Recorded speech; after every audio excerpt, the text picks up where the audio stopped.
Ça, c'est un robot qui fait des pizzas. Ça se passe à Paris, dans une chaîne de restauration rapide. Avec ses 3 bras, ce robot est capable de produire jusqu'à 80 pizzas par heure. Pour Brut, la chef Amandine Chéniaud en a goûté quelques-unes. Là, c'est la reine. Donc aujourd'hui, il y a une pizzeria créée par un robot. Demain, ce sera sûrement un burger, une pasta. Moi, je pense qu'il faut absolument qu'on goûte une margarita. T'es OK? Une reine. Tiens, savoyarde, tiens. Hop, payé. Suivez votre commande sur l'écran de suivi du restaurant. Ah, OK. Mais attends, c'est où que ça travaille là d'abord? Elle est où la pâte? Ah, ça y est, ça bouge. Il a pris la pâte.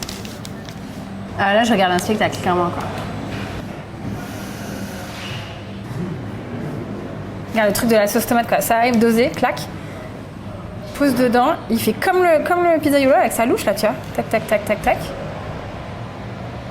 Ça me fait pas peur. Ça m'interloque, en fait, sur qu'est-ce que tu vas chercher comme expérience dans un restaurant, en fait.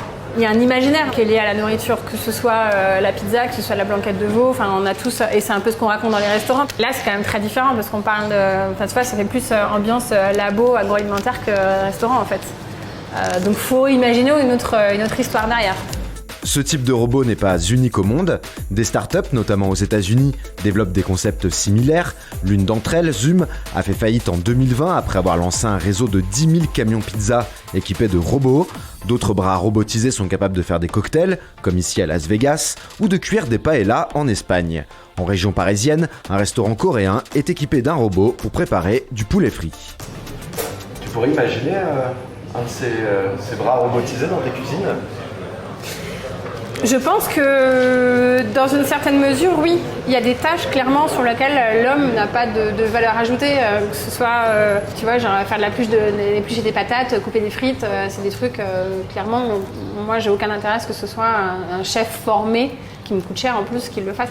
Aujourd'hui, même dans les grandes cuisines, il y a de la technologie. Les fours sont extrêmement sophistiqués, même dans les grandes cuisines. Là, ce qui change, c'est qu'il y a une automatisation de ces équipements qui sont interconnectés entre eux. Et nous, ce qu'on vend, c'est une expérience de restauration. Pour toi, la limite de ce système-là, c'est quoi alors? On est conscient, il y a des pizzaiolos, quand ils font un très très bon travail, c'est les meilleures pizzas. Nous, ce qu'on vient ici, c'est challenger le pizzaiolo qui n'arrive pas, voilà, qui fait la standardisation des produits, où les gens finissent par finalement faire des produits sans avoir l'émotion. Alors après, il y a des choses qu'on ne sait pas faire. Alors là, on ne sait pas manipuler de l'œuf. Il y a plein de choses qu'on n'arrive pas encore à manipuler. Et la calzone. Ah, aussi, il faut la plier. Ouais. Et le lancer de sachet macaroni. Je pense que ça ne va pas être très bien accueilli par la profession, par les chefs, les Italiens. Parce qu'en France, on a cette culture, ce patrimoine qui est un peu intouchable, si tu veux.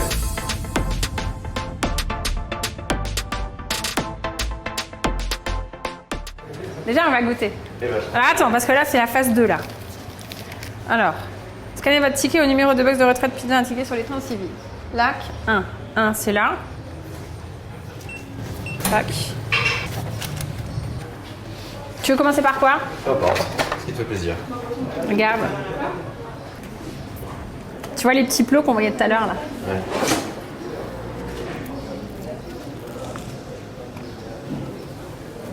Franchement, ça le fait. Hein.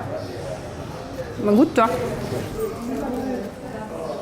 Évidemment, ça ne vaut pas une super bonne pizza faite à la main par un artisan. Enfin, tu vois, il n'y a pas de débat là-dessus. C'est du show, c'est du spectacle, c'est de la techno. Le mot spectacle qui revient beaucoup, c'est quand même de la cuisine.